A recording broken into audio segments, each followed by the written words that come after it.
ယနေ့သာသနာတော်နှစ်2552ခုနှစ်တပေါင်းလဇန်9ရက်2009ခုနှစ်3လပိုင်း2ရက်နေ့ညကျေးဇူးတော်ရှင်ဧကမဟာပန္တိတမိုးကုတ်ဆရာတော်ဘုရားကြီး၏တရားဌာနကလောမြို့မပရိယတ္တိစာသင်ကျောင်းတိုက်တို့အတွင်ရှိဓမ္မဗိမာန်တော်ကြီး၌ကလောမြို့နယ်ဂောစကံအတွင်းသရင်သုံးနေထိုင်တော်မူကြကုန်သောဘုရားမှုရှိသောသံဃာတော်ရှင်သူမြတ်အပေါင်းတို့အားဥထိပ်ပန်ဆင်လျက်မြို့မိမြို့ဖလူကြီးမင်းများအားအမှုထား၍ကလောမြို့မပရိယတ္တိစာသင်တိုက်ဦးစီးဗရဏနာယကဆရာတော်ဘုရားကြီး၏ဥဆောင်လမ်းညွှန်မှုဖြင့်အလင်းစီတမန်ထေရဝါဒမြတ်ဓမ္မပြန်ပွားရေးအကျိုးတော်ဆောင်အဖွဲ့မှကြီးမှုကျင့်ပပြုလုပ်အပ်သောဘုဂဝိပဿနာ၃ညတာအလုတ်ပေးတရားပွဲပထမညတရားတော်နာကြွရောက်တော်မူလာကြကုန်သောယောဂီသူတော်စင်များအားလုံးစိတ်ဤချမ်းသာခြင်းကိုယ်ဤကျမ်းမာခြင်းပြည့်စုံစွာနှင့်ဦးဇင်းတို့ဟောပြောပြသမဲ့သစ္စာတရားများကိုနားလည်နာနိုင်ကြပါစီနားတဲ့အတိုင်းနဲ့သိကြပါစီသိတဲ့အတိုင်းလည်းဒီဘဝဒီခန္ဓာမစွန့်ကြခင်ကိုယ်ဒုက္ခကိုလက်ဆသိမ့်အောင်ကျင့်ကြံကြိုးကုပ်ပွားများအားထုတ်နိုင်ကြပါစီလို့ရှိဥစွာမေတ္တာဘုဒ္ဓပြလိုက်ပါတယ်နော်သစ္စာတရားတော်တို့ကိုဟောကြားရ၌သစ္စာလေးပါးမြတ်တရားတော်တို့ကိုဆရာမကူတရားဘုံဉာဏ်တော်မြတ်ဖြင့်ကိုယ်တော်တိုင်အကျွမ်းမဲ့ထိုးတွင်သိမြင်အောင်မြင်တော်မူပြီးတတ္တဝဝိနည်းအပေါင်းတို့အားသစ္စာရည်ဤအမြိုက်စီးတော်တို့ကိုတိုက်ကြွေးတော်မူပြီးထသောမဟာကရုဏာတော်ရှင်ဗုဒ္ဓံမြတ်စွာဘုရားရှင်ကိုယ်တော်မြတ်ကြီးဤဂုဏ်တော်ကျေးဇူးတော်မြတ်စွာဘုရားရှင်ကိုယ်တော်မြတ်ကြီးကောင်းစွာဟောကြားဆုံးမတော်မူခဲ့၍ဆုံးမတော်မူသည့်အတိုင်းလိုက်နာကျင့်ဆောင်သောပုဂ္ဂိုလ်အပေါင်းတို့အားကျင့်ဆောင်သူတို့အလျောက်အခါမလင့်သောအကျိုးကျေးဇူးအထူးတို့ကိုပေးစေတတ်သောဓမ္မံတရားတော်မြတ်တို့ဤဂုဏ်တော်ကျေးဇူးတော်မြတ်စွာဘုရားရှင်ကိုယ်တော်မြတ်ကြီးဤအဆုံးအမဓမ္မဒေသနာတော်တို့အားယနေ့နှစ်ပေါင်း2552ခုနှစ်တိုင်အတွန်းရှိတည်တံ့ခိုင်မြဲအောင်အစဉ်အဆက်ထိမ့်သိမ်းစောင့်ရှောက်တော်မူလာကြကုန်သောသံဃာတော်မြတ်အပေါင်းတို့ဤဂုဏ်တော်ကျေးဇူးတော်နှင့်တကွဦးဇင်းအားဤသစ္စာလေးပါးမြတ်တရားတော်တို့ကိုကိုယ်တိုင်လည်းနာကြားသိရှိနိုင်အောင်ယောဂီအပေါင်းသူတော်ကောင်းတို့အားလည်းယခုကဲ့သို့တပံပြန်လေဟောပြောညွှန်ကြားပြသနိုင်အောင်နိဗ္ဗလမ်းပြသွန်သင်ဆုံးမပေးတော်မူခဲ့ကြသောဘဝတစ်ပါးသို့ကွယ်လွန်အိဋ္ဌရောက်သွားကြပြီဖြစ်သောမွေးသဖခင်ကျေးဇူးရှင်နှင့်မွေးသမီးခင်ကျေးဇူးရှင်ကြီးတို့၏ဂုဏ်ကျေးဇူးဆရာသခင်ဖြစ်တော်မူသောကျေးဇူးတော်ရှင်ဧကမဟာပန္တိတမိုးကုတ်ဆရာတော်ဘုရားကြီး၏သီလဂုဏ်သမာဓိဂုဏ်ပညာဂုဏ်တို့အားပူဇော်သောအဖြစ်၎င်းကျေးဇူးဆပ်သောအဖြစ်၎င်းဦးဇင်းမျက်မှောက်သို့ယနေ့တရားနာကြွရောက်လာကြသောတန်တရာဤဆွေတော်မျိုးတော်အပေါင်းတို့အားကျေးဇူးဆပ်သောအနေနဲ့ဟောကြားသွားမှာဖြစ်ပါတယ်အလုံးသောသူတော်ကောင်းအပေါင်းတို့လည်းယခုလိုမယာစဘူးအရာထူးနေတဲ့အခွင့်တူအခါတူအခါကာလလေးကိုအလွယ်သုံးစားအချိန်မကုန်စေဘဲနဲ့လူဖြစ်ကျိုးနှံ့အောင်သာသနာနဲ့တွေ့ကျိုးနှံ့အောင်ကြိုးစားကြပါလို့အားလုံးလေးစားစွာနဲ့တိုက်တွန်းပါနော်အားလုံးလူဖြစ်ကျိုးနှံ့ဖို့သာသနာနဲ့တွေ့ကျိုးနှံ့ဖို့ကြိုးစားပါလို့ဦးဇင်းစောပြောခဲ့တယ်နော်ကြားလားအေးမြအေးနေကြလားထိုးတော့ဘူး မလုပ်လို့သူတို့ပြောတာသိရောသိရလားမသိပါဘူးတိဘာဖြစ်ကျိုးနဲ့လူဖြစ်ကျိုးဒီအတွက်ဦးဇင်းတို့တရားခွေတွေထဲမှာမကြာခဏပြောခဲ့ပြီးသားပါလူဘဝရဖို့လွယ်သလားမလွယ်ဘူးလူဖြစ်ဖို့လူဘဝရဖို့ဆိုတာအခုလို့ဂျိုမပါအမိမပေါက်တဲ့လူပေါ့အဲ့ဒါလို့လူဘဝလေးရဖို့မလွယ်တာထက်အမိမပါဂျိုမပါပေမဲ့တိရစ္ဆာန်စိတ်မပေါက်ဖို့ကပိုးပြီးတော့ခဲရင်တယ်ဒါမို့လူဖြစ်ဖို့လွယ်သလားလို့အဲ့ဒါမေးတာကြီးနိုင်ငံချင်းလောက်တာလူလားတိရစ္ဆာန်နိုင်ရစားတာကဲတော်တို့ကကြီးနိုင်ငံချင်းလောက်တတ်တဲ့အကျင့်ရှိလားရှိပါဘူးဒါတို့ဒါနိုင်ရစားရတဲ့အကျင့်ကောရှိပါဘူးဒါဆိုဒီမျိုးမှာချဲသမားမရှိဘူးတဲ့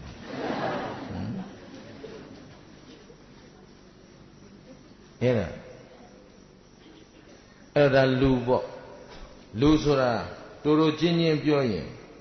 တခြားသောတိရစ္ဆာန်တခြားသော32ပုံမှာရှိတဲ့တတ္တဝါတွေထက်လူဘဝကိုရခဲ့တယ်လို့ဘုရားကဘာလို့ပြောသလဲဆိုတော့လူမှာအသိဉာဏ်ရှိတယ်လူမှာဘာရှိလဲ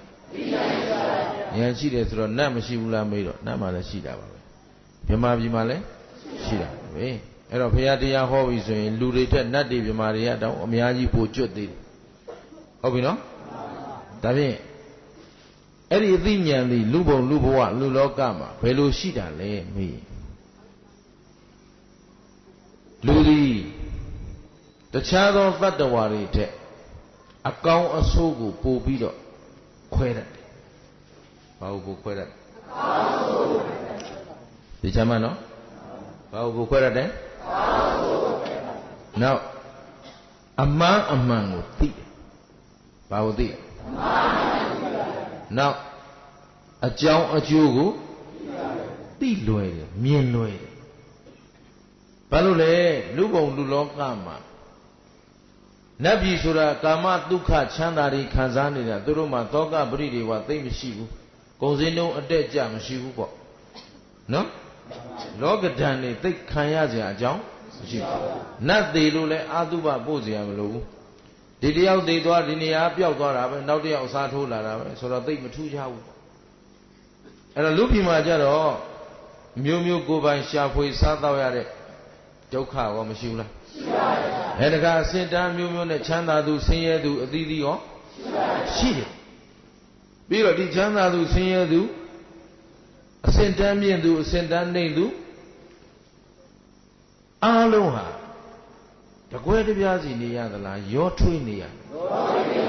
ဒါလေးတွေနတ်ပြည်မှာကျတော့သူဗိမာန်နဲ့သူသီးသန့်နေတာကိုစည်းစိမ်နဲ့ကိုဟုတ်နေတာနတ်သမီးတစ်ဖက်တစ်ယောက်နှစ်ယောက်ရှိတဲ့နတ်သားကလည်းသူနတ်စည်းစိမ်နဲ့သူပျော်မွေ့နေသလိုတစ်ဖက်တစ်သိန်းစီရှိတဲ့နတ်သားကလည်းသူစည်းစိမ်နဲ့သူပျော်မွေ့နေတာဘေးအိမ်ကိုမျက်စောင်းထိုးပြီးကြည့်လို့မရှိဘူးအခုဒီမှာကျတော့ရက်ွက်နဲ့မြို့နယ်နဲ့အသီးသီးစုဝေးပြီးတော့မနေရဘူးလားမရပါဘူးအေးလူပေါင်းလောကမှာဒါတွေရှိတယ်အဲ့တော့လူတွေအစစ်စစ်တိုးတက်လာတာကိုကပထမအရင်ဆိုင်နေအဝတ်မရှိဘာမရှိတောတဲ့တောင်ထဲမှာရှောက်နေကြတယ်သွားလာနေကြတယ်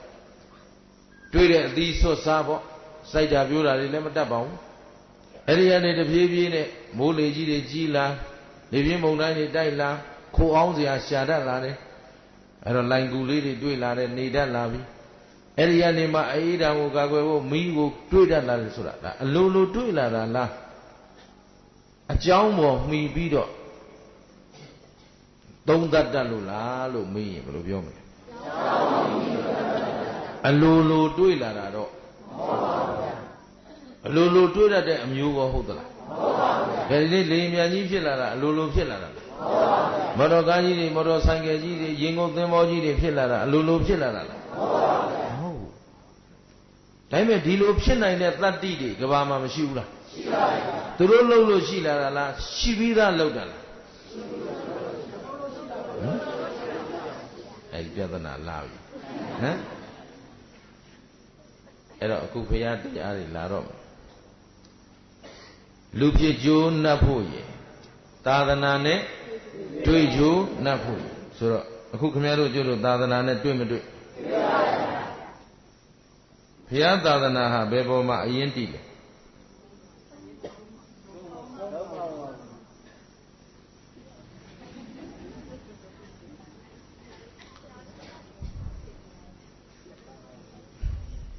ရေးတော့ရေးထားတယ်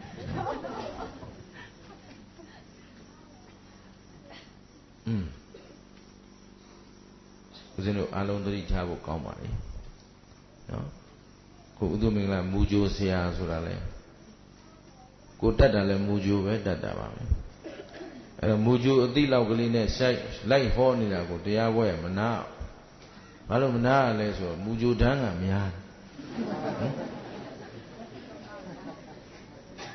ဟုတ်လားဘာလို့ဆိုအခုသူတော်ကောင်းတို့မေးနေတဲ့မေးခွန်းလေးတွေမူကြိုမေးခွန်းတွေအဲဒီမေးခွန်းကိုမဖြေနိုင်သေးဘူးဆိုရင်မူကြိုတန်းကိုမဝင်သေးဘူးလို့ခေတ်ပညာတတ်တွေပါရင်တော့သိလိမ့်မယ်မူကြို entrance ကိုမအောင်ဘူးပေါ့နော်အဲ့တော့ဗုဒ္ဓဘာသာဟာဘယ်ပေါ်မှာအခြေခံတယ်လဲမေးရင်ဖရာဤအဆုံးအမပြန်ပြောဖရာဤအဆုံးအမငါတို့ဖရာပေါ်မှာကိုးကွယ်စိတ်ကပ်တာဒီဖရာဤ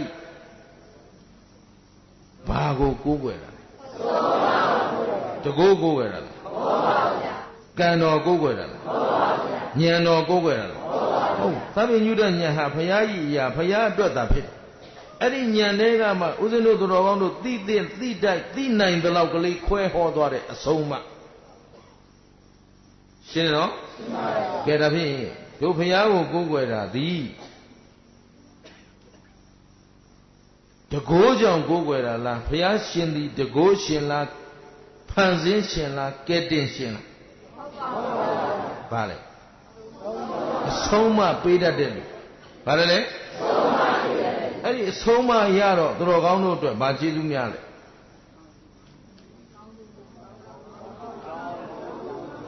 စောစောထေခဲ့ပြီအကောင်အဆိုး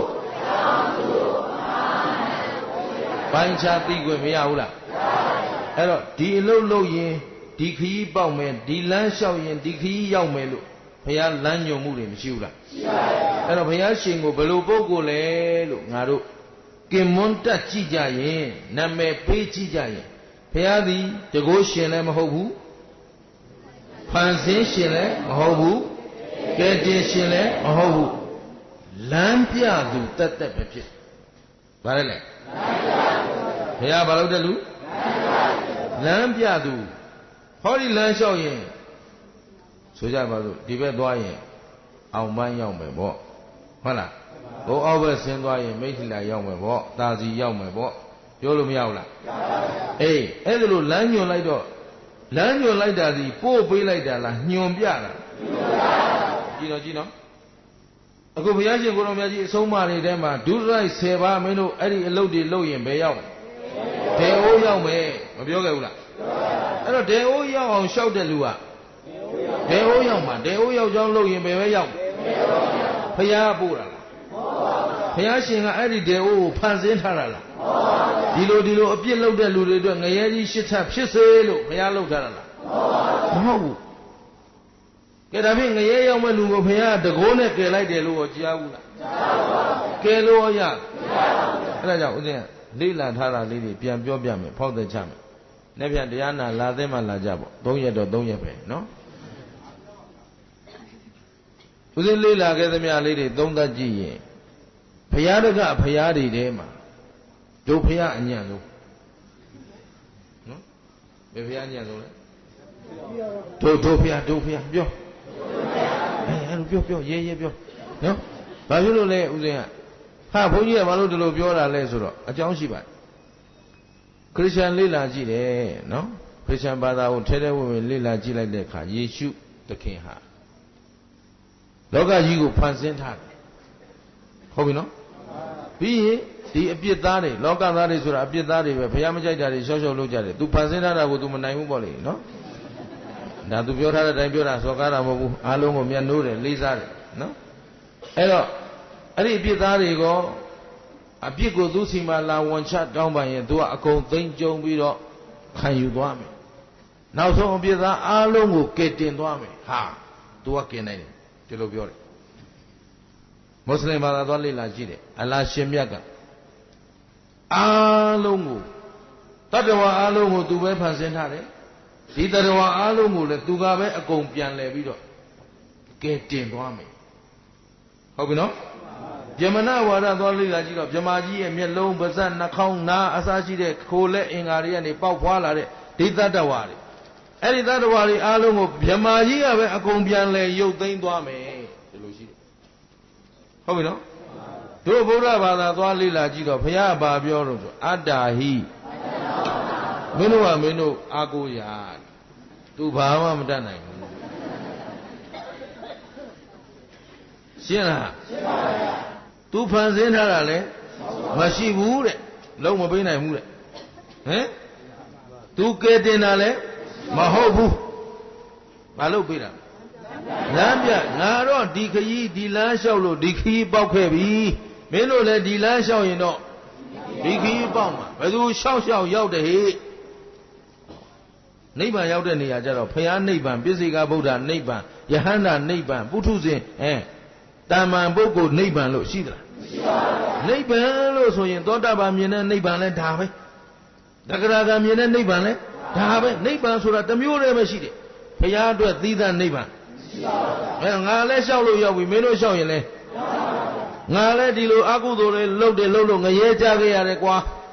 ဘုရားပြောခဲ့တာမရှိလားရှိတာပေါ့တေမီမင်းဖြစ်တဲ့ကတေမီမင်းတေမီဇက်ကြားဘူးလားကြားပါပါလူကြီးတွေကြားဘူးမဲ့လူငယ်တွေတော်တော်လမ်းဝေးနေ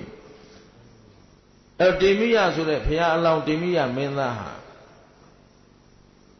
ရှင်ဘုရင်ဖြစ်ဖို့ပခက်တွင်းမှာမွေးဖွားလာပြီးပခက်ထဲမှာရောက်တော့သူသတိရလာပြီငါဘယ်ဘဝရောက်နေလဲကြည့်လိုက်တော့အပေါ်မှာထိပြူလေးလက်ရမ်းနေတဲ့ပခက်ကြီးတော့ရွှေပခက်အောက်ကအခင်းလေးကြီးတော့အမတန်မွန်မြတ်တဲ့အခင်းလေးအဝတ်အယုံတွေတွေ့ရတော့ဟိုက်ငါဘယင်သားဖြစ်ပြန်ပြီပြဿနာပဲဘယင်သားဖြစ်ပြီပြဿနာပဲသူကသူ့မင်္ဂလာပြင်ဖြစ်ခြင်းလို့ကိုမဖြစ်ရနော်ဘယင်သားမဟုတ်ပါဘူးတကြီးသားလောက်ဖြစ်ရင်ကိုရမ်းကျင်နေရမ်းလို့ရပါနော်အဲ့တော့အခုဘယင်သားဖြစ်နေတာကိုသူကပြဿနာပဲတဲ့လုံနေတယ်တေမီးရအဲ့ဒါစိတ်ထဲမှာ तू စိတ်ဆင်းရဲနေတာအကြီးကျယ်အဲ့တော့ထီကျက်ဆောင်နတ်သမီးဆိုတာ तू ထီပြူကိုစောင့်တဲ့နတ်သမီးကအတိတ်ဘဝကမိခင်တော်ခဲ့ဘူးတော့ငါသားလေးဘာဖြစ်တယ်လဲမေးတာဗော तू သားလေးမွေးကစားကလေးလေးကိုမေးဘာဖြစ်လို့ဒီလိုဖြစ်နေတာလဲဆိုတော့မေမေတဲ့အခုကျွန်တော်ရောက်နေတာဘယ်နေရာလဲနန်းတော်မှာဘသူသားလဲဘယင်သားဘယင်သားဆိုအင်ရှင်မင်းသားဖြစ်မယ်အင်ရှင်မင်းသားဖြစ်ပြီးကြီးရင်ဘာလို့ဘယင်တော့ဆိုတော့ငါသားဘာလို့မှိုင်းနေတာလဲဆိုဘယင်ဖြစ်မှဆိုလို့ဘာဖြစ်လို့ရက်ွက်လူကြီးလောက်လူနေတဲ့လူတွေသတိထားပါဗျာဟိုကဘယင်ဖြစ်မှကိုဘာဖြစ်လဲကြောက်နေတာလေအဲ့နဲ့ဘာလို့ကြောက်ရလဲသားဆိုအခုကျွန်တော်ငရဲရလာတာတဲ့နော်ဘဝတစ်ခုရောက်လိုက်ဘယင်ဖြစ်လိုက်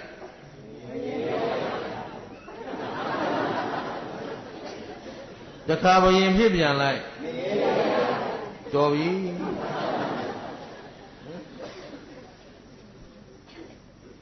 အဲ့လိုနော်ဒါဖြင့်သူလည်းအကျဉ်းချင်းငရဲမရောက်ခဲ့ရဘူးဟဲ့အဲ့ဒါဒီငရဲရောက်ကြောင်းလမ်းနေလဲသူမပြောခဲ့ဘူးလားအခုဝိသမလောဘတွေနဲ့စီးပွားရှာစားမယ်မတော်လောဘခိုးဝက်စားမယ်သောသောတောင်ခွေဖွင့်ထားတာခင်ဗျားတို့ကြားပြီးဖြစ်မှာပါနော်လောကကြီးထဲမှာအခုတရားဆောင်ထိန်တဲ့လူနဲ့မဆောင်ထိန်တဲ့လူဘယ်တိုင်းကများလဲစီဝါရှာစားတဲ့လေရလဲသမာအာဇီဝကြတဲ့လူနဲ့မသမာအာဇီဝဘယ်တိုင်းကများအစင်းစင်တရားမဆောက်တော့တပြိုးနွယ်လုံးပြည့်စည်နေဟုတ်ပြီနော်ဘယ်လိုတပြိုးနွယ်လုံးဆိုတာတို့မြန်မာနိုင်ငံသူမြန်မာနိုင်ငံသားတွေပေါ့ကချင်ကရင်ချင်းမွန်ရခိုင်ရှမ်းပေါ့အားလုံးမပါဘူးလားကချင်ကရင်ချင်းမွန်ရခိုင်ရှမ်းပေါ့လေအခရာစင်းနဲ့ဆိုတော့ဆိုရွက်အဲ့တော့ အဲ့ဒီမျိုးနွယ်တွေအားလုံးကလည်းအခုသာအယက်ဒေတာပြောင်းလို့စကားပြောင်းကြအသားရောင်ပြောင်းကြအနေထိုင်ပြောင်းကြတာတကယ်တော့ဟိုအိန္ဒိယကအိန္ဒုမြစ်ဝမ်းကဆင်းသက်လာတဲ့မွန်ခမအနွယ်တွေကြီးပဲတို့ဘိုးဘွားကအကုန်တူပဲရှင်းတယ်နော်အဲ့ဒီတမြေတဲ့နေတရေတဲ့တောက်ကြတဲ့ဒီလူတွေအားလုံးကြည့်လိုက်တော့အပြင်ဘက်ကမပြောဘူးတို့နိုင်ငံနဲ့တို့ပြောတာတို့လူမျိုးတွေဘာဖြစ်နေပျက်စီးဒီစကားကိုလက်ခံတာခုကိုအနေထားလေးတွေပဲကိုကြည့်ရုပ်ရည်ယူပကာရတွေကြည့်လိုက်ရင်လည်းကြီးကြီးလင်းလင်းရှင်ရှင်ပြပြမရှိတော့ဘယ်မြို့သွားကြည့်မြို့ပြက်ကြီးတွေလည်းဝင်နေရတဲ့အတိုင်းပဲလူတွေမျက်နှာကြည့်ရင်စိုးရွံ့တာလိုကြောက်ရွံ့တာလိုထိတ်လန့်တာလိုမှုန်ကုတ်ပေဆုပ်တွေအရာမောင်းနေကြည့်တော့လဲနော်နိုင်ငံတကာကကိုမော့မကြည့်ရဲတဲ့အရာ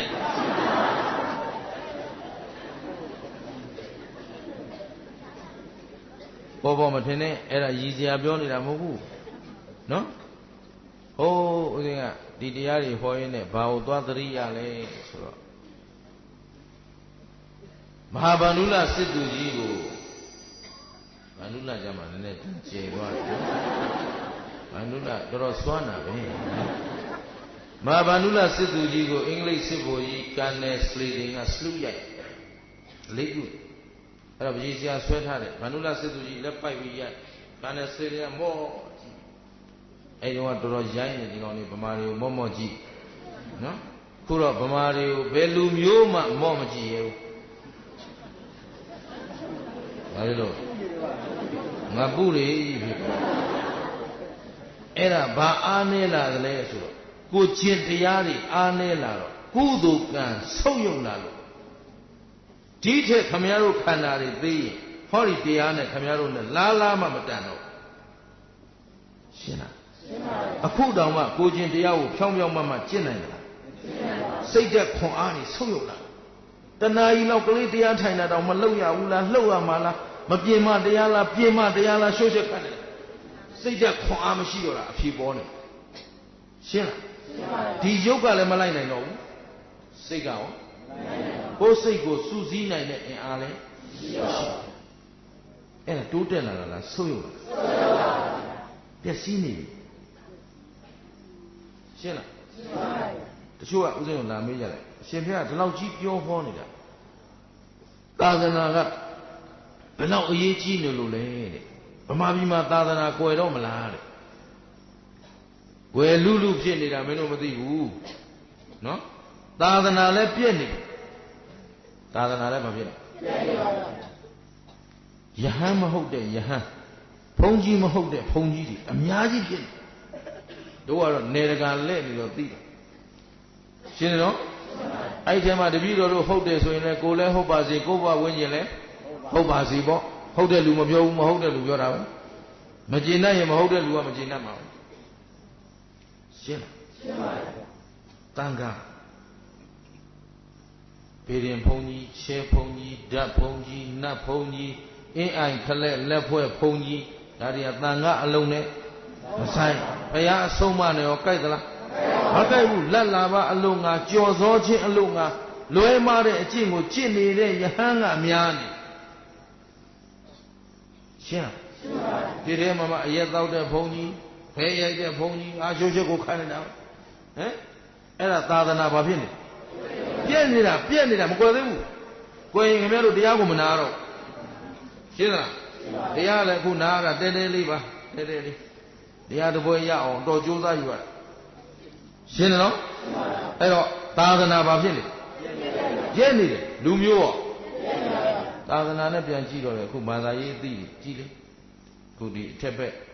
ဒါရှမ်းပြည်ဆိုတော့ရှမ်းတလိတစ်မျိုးပေါ့ဘုရားပွဲလုပ်ကြပြီဆိုရင်အစီကားဆုံးကဘာလဲအရက်ဆိုင်အရက်ဆိုင်ရဲ့ဂလုံးရဲ့ဟုတ်သလားမဟုတ်ဘူးလားအဲ့ဒါအဲ့ဒီလုပ်တွေကဘုရားကအားပေးချီးမြှောက်ထားတာလားတားမြစ်ထားပွဲလန်းသမင်ကိုဘုရားကအားပေးသလားဘုရားရှင်ကိုရမကြီးကြိုက်သလားမကြိုက်ဘူးဒါပေမဲ့ဘုရားပွဲလို့ပြောပြီးတော့ဘုရားပြီးတာနဲ့နောက်ကပွဲတွေတောက်လျှောက်အဲ့ဒီပွဲတွေကဘုရားကိုပူဇော်တာလားစော်ကားတာ ကိုတော်မကြိုက်တာလေးကြီးလုပ်တယ်ဘာပြောချင်လဲဒီလိုသွားလုပ်ဘုရားဘာမှမကင်တတ်လို့ပေါ့ဟင်ကိုမျိုးရှင်လိုကားတွေဘာတွေဆွဲမောက်ပလိုက်မယ်ဆိုခင်ဗျားတို့လုပ်ရဲပါဘူးသဘောပါလားရှင်းလားဟမ်ဟိုးဦးဇင်းတို့အောက်ဖက်မှာအေယဝတီဘက်သွားတရားဟောတော့ဓမ္မအကျိုးဆောင်ဖွဲ့တစ်ဖွဲ့လိုက်လာတော့ကားပေါ်ဆင်ကြောက်တုံးတုံးချအခါတော့ဘာလို့ကြလူ9ယောက်ဖြစ်နေလို့အေယဝတီတိုင်းလည်းကိုမျိုးရှင်ပိုင်သလားဆိုးပြကိုမျိုးရှင်နေတော်ကြည်သဘောပါလားအဲ့ဒါ9ယောက်သွားလို့ကားဆွဲမောက်ပြစ်တယ်ဆိုအဲ့ကိုမျိုးရှင်ဘာလို့ထားနေမလဲ10မျိုးရှင်လုပ်လိုက်ဟမ်ရှင်းနော်သဘောပေါက်သလားဘုရားခင်ဗျားတို့ဘာရန်လို့အန္တရာယ်ပေးလား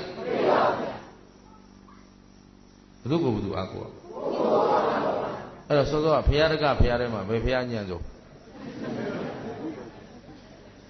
ဗျားတို့ဘာမှမလုပ်တော့ခင်ဗျားတို့မကြောက်ဘူးထင်ရလို့တာရှင်းလားအဲ့တော့သာသနာထွန်းကားနေတာလားပျက်စီးနေတာသာသနာလည်းပြည့်နေပြီလူမျိုးလည်းပြည့်နေပြီဒါရောလက်ခံသလားဒါဖြင့်ဒီတိုင်းထားကြမလားဟမ်ဒီတိုင်းထားမလားပြန်ပြင်လို့ရမလားပြင်လို့ရနိုင်မရနိုင်ရနိုင်သလားပြုံးသလားဒီနေ့ငါတို့လက်တွေ့ပြမယ်ဆိုဂျပန်လူမျိုးတွေကြည့်အောင်ဟမ်တချင်းကဗမာကခေါ်ခဲ့တာဂျပန်ကိုပါတဲ့ခုခင်ဗျားတို့ငါချွတ်လို့ပြောနေပြီဟိုကငါဘူးမဟုတ်ဟမ်ကောင်းကင်တလို့လှဲ့သွားမယ်ဂျပန်မော့ကြည့်နေရ6ပေကျော်တယ်ရှင်းနော်အဲ့ဒါသူတို့ဘာလုပ်သွားပြင်သွားတာတိုးတက်အောင်ပြင်သွားတာအဲ့တော့တို့လည်းပြင်လို့ရနိုင်မရနိုင်ရှင်များတော့ပြောနေတာဒီသာသနာကွယ်တော့မလားတဲ့အေးဒီတိုင်းထားရင်မလို့ကွယ်တော့မှာဖျားပြောက်နေကြဘာပြောက်နေဘာလို့ဆိုမြေကြီးတွေကပေါ်လာတယ်ဆိုလေပေါ်တော်မူဖျားလိုက်ကြရောဟမ်ရေတွေကနေဆွဲထုတ်ပြကြောက်တုံးကြီးရေတွေထည့်ပြီးပြန်ဆွဲပြီးတော့ပေါ်တော်မူလုံးလဲဟာပေါ်တော်မူလို့မလေးမှာနော်မြစ်ထဲကနေဆဲလာတဲ့ဖျားတဲ့ဆိုဟုတ်တာပေါ့ကြောက်တုံးရေတွေမြို့ပြန်ဆဲကိုတော်ကြီးလည်းငုတ်ချီပေါ်ကြီးလောက်ရတာပဲဟမ်ကားဘွားလိမ့်ကြတဲ့ဘုရားလည်းပြည်ကျက်ဘုရားဖြစ်ချင်းဖြစ်နေတာဟုတ်သူကပြိန်လိန်လို့ကားမောင်းတယ်လို့အသုံးမကျလို့လဲကြတာထူမရဘူးတဲ့ဒီနားနေရွှေ့မရဘူးတဲ့ခုကုန်းတော်ပေါ်ရောက်သွားပြီပဲလို့သဘောပါလားဘုရားကိုပြောင်းနေတာခင်ဗျားတို့ဘုရားဗာမန်းကိုမသိဘူးရှင်းလားအဲ့တော့ငါတို့ကိုးကွယ်တဲ့ဘုရားစီဘုရားတကိုးကိုးကွယ်တာလားဘုံတော်ကကိုးကွယ်တာလားကံတော်ကိုးကွယ်တာလားညံတော်ကိုးကွယ်တာလားဘာကိုကိုးကွယ်တာလဲ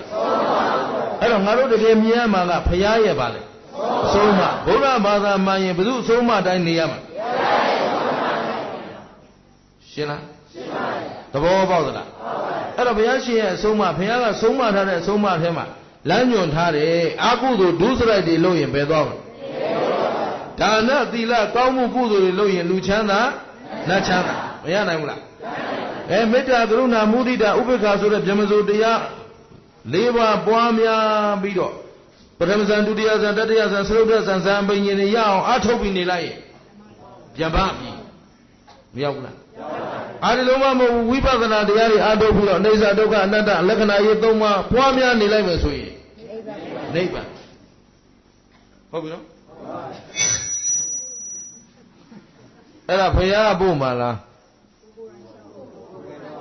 ဟမ်ဘယ်လိုလူရောက်ရှောက်တဲ့လူရောက်လို့ဘယ်လိုလူရောက်ရှောက်တဲ့လူရောက်မယ်ဘယ်နေရာရောက်အောင်မ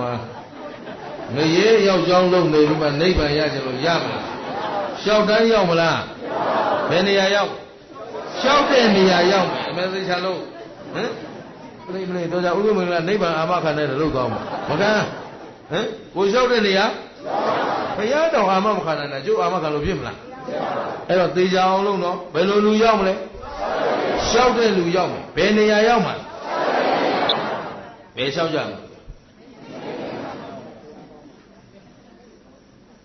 ဘယ်ရောက်အောင်လျှောက်ကြလဲတို့ပန်းတိုင်ကနိဗ္ဗာန်ဆိုတော့ဒီတိုင်းနေရင်ထိုင်ရင်နဲ့အလိုလိုရောက်သွားမှာလား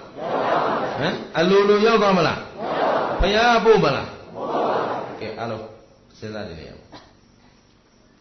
အကုန်လုံးလေ့လာပြီးပြီတို့ဘုရားညံ့ဆုံးလို့ပြောပြီးဘုန်းကြီးကဘာလို့ဘုရားသားတော်လုံနေတယ်လေဒါမေးစရာရှိဟုတ်ပြီနော်ရှင်ဘုရားအညံ့ဆုံးလို့လည်းပြောသေးတယ်ဘာလို့ဒီဘုရားပဲကိုးကွယ်နေတာလဲဒီတော့သူတော်ဘာရဲ့အစီအမှန်ကိုကဲတင်ဆောင်ယူမှုကိုစောင့်ဆိုင်နေရတာ ကိုအားကိုကိုရတာဘယ်ဟာကတန်ဖို့ရှိသူများရေးတဲ့သမိုင်းထဲမှာနေရတာနဲ့ကိုသမိုင်းကိုရေးရတာရှင်းလားခုဖျားပို့တဲ့နေရာသွားမှာလားကိုလျှောက်တဲ့နေရာကိုရောက်မှာတန်ဖို့ရှိလို့ဟေးမြတ်နိုးစရာကောင်းလို့ရှင်းလား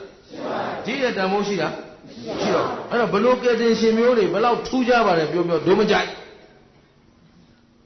ကိုမကြိုက်တယ်ပြောတာနော်ကြိုက်တယ်လို့ကိုကြိုက်တယ်ကိုလို့ရှင်းလားသဘောပါလားသူများရဲ့ကဲတင်ဆောင်ပါခြင်းကိုခံရတာနဲ့မိမိကိုဒူးကိုချွန်လို့ရတာဘယ်ဟာတန်ဖို့ရှိသူများကရော့အင်းလို့ပေးလိုက်လို့အချောင်ရပြီးချမ်းသာတာနဲ့ကိုယ့်ဟာကိုယ်ကြုံချင်ခဲကြိုးစားပြီးတော့ရလာတဲ့စည်းစိမ်နဲ့ဘယ်ဟာကတန်ဖို့ရှိအားကိုပြောသူများပေးလို့ရတဲ့စည်းစိမ်နဲ့ကိုယ့်ဟာကိုယ်လုံးလို့ရတဲ့စည်းစိမ်ဘယ်ဟာတန်ဖို့ရှိလဲသိကြလား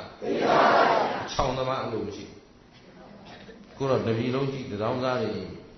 ဟိုနာလက်ပြန်တောင်းဒီနာလက်ပြန်တောင်းတောင်းလို့ကိုမပြီးနိုင်ရှင်းလားသဘောပေါက်လားလူမျိုးတစ်မျိုးလုံးကြည့်တယ်ဩငါတို့လူမျိုးလည်းကြည်ရင်နဲ့တောင်းစားတွေဖြစ်နေဟမ်သဘောပါလားအဲ့ဒါကိုအားကိုတဲ့စိတ်မရှိလို့ဒီလူမျိုးဘာဖြစ်လာအဖြစ်ပျက်စီးလာဆုတ်ယုတ်လာတိုးတက်မှုမရှိတော့အမြင်နဲ့ကျင်းလာအစွမ်းအစလည်းမရှိတော့ခွန်အားလည်းမရှိတော့ဒီတိုင်းသာနေရင်ခင်ဗျားတို့လူဖြစ်ကြိုးသာသနာနဲ့တွေ့ကြိုးရှင်းသလားရှင်းရလားအဲ့တော့ဗုဒ္ဓဘာသာမှန်ရင်ဘယ်လိုနေရမလဲကိုအားကိုရမယ်ဘယ်သူဆုံးမတိုင်းနေရမလဲဘုရားဆုံးမတိုင်းနေတော့ဘုရားကသူတော်ကောင်းတို့ဦးဇင်းတို့လောကမှာလူဖြစ်ကြိုးနှက်အောင်အကောင်းဆုံးအဆုံးအမတွေပေးထားတော့ကျင့်စဉ်သိက္ခာဘယ်နှရသိက္ခာဘယ်နှရလဲဒါဘုရားကလမ်းပြသွားတယ်ဘာတွေလဲသီလသမာဓိပညာသိက္ခာဘယ်နှရသိက္ခာဆိုတာအကျင့်သိက္ခာဆိုတာအလိုလိုရလာမှာလားကျင့်ယူရမှာကဲသီလမဆောင်ထိန်ပဲရှိတာလားစောင့်ထိန်မှရှိတာဒေချာလို့ဟမ်အလိုလိုရှိနေတာ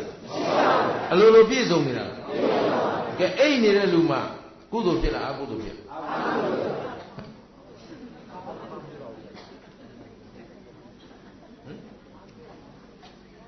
အိတ်နေတဲ့လူကုသိုလ်ဖြစ်လားအကုသိုလ်ဖြစ်ဈာနေဝါရလေးရှိကဲဒါပြင်ကုသိုလ်ဆိုတာဘာလဲလောဘဒေါသမောဟမပါတဲ့အလုပ်ဟာမမေ့နဲ့နော်ခင်ဗျားတို့တနစ်လာရှေ့ရပြန်ကောက်တိကပြန်ကောက်နဲ့ဒီတိကကိုတက်မှာမဟုတ်ဘူးဟမ်ကုသိုလ်ဆိုတာလောဘမပါတဲ့အလုပ်ဟာကုသိုလ်ဒါပြင်လောဘဒေါသမောဟပါတဲ့အလုပ်ဆိုရင်အိတ်နေတာပါလေမောဟအဲ့ဒီချိန်မှာအကောင်းဆုံးသိသလားအမှားမှန်သိသလားအကြောင်းကျိုးသိသလားအဲ့ဒီနေတဲ့ချိန်လုံးဟာအကုသိုလ်စိတ်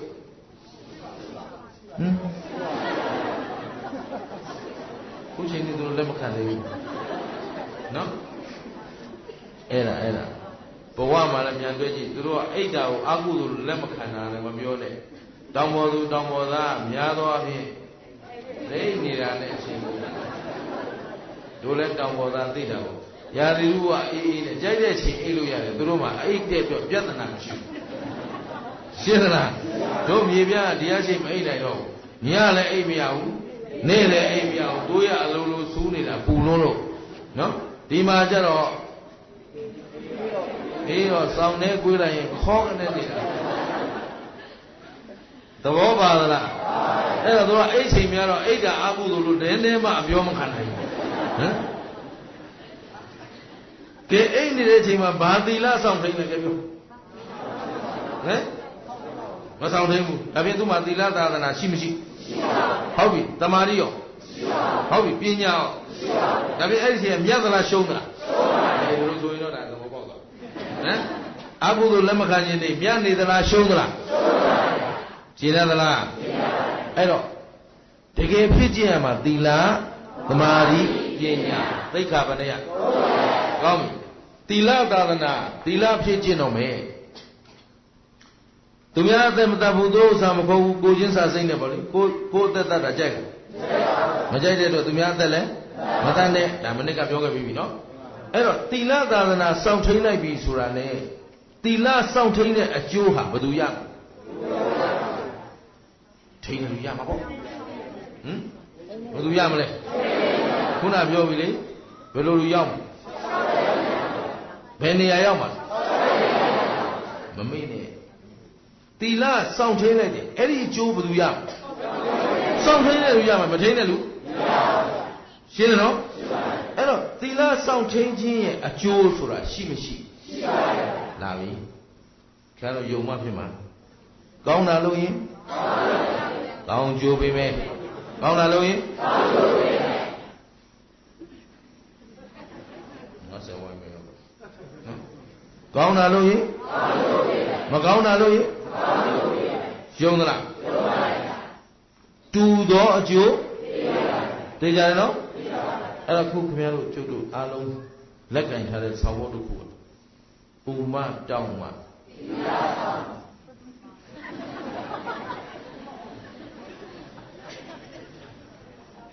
ပူမတောင်းမှသာစောင့်ရင်ဘယ်တော့မှမစောင့်နဲ့မတောင်းတကယ်အဖြစ်မှန်ကသီလစောင့်မှ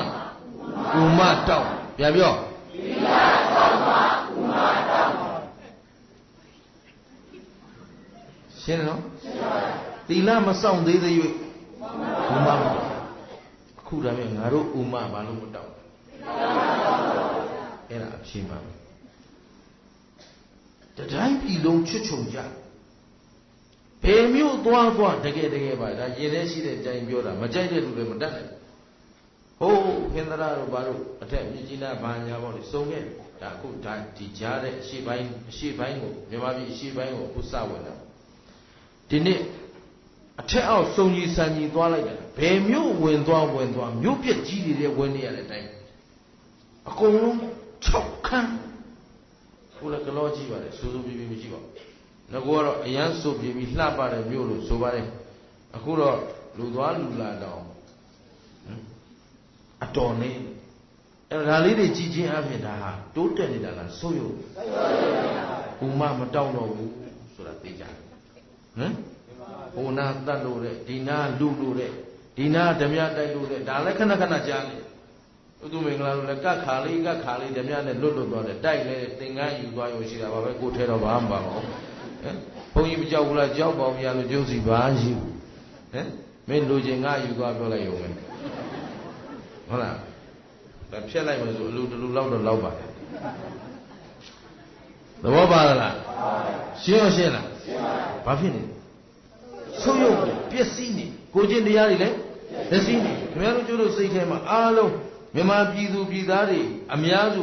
69%ရဲ့စိတ်အတွင်းကသဘောကိုပြောပါလို့ဆိုရင်သူတို့တွေအားလုံးဒီအမတန်ရေးရင်သောစံပြုတ်တိုက်သော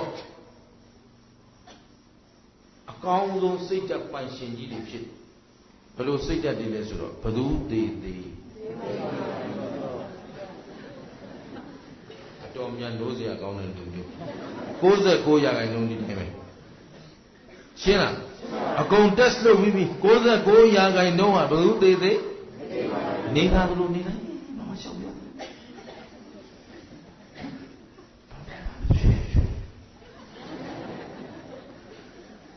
သဘောပါလား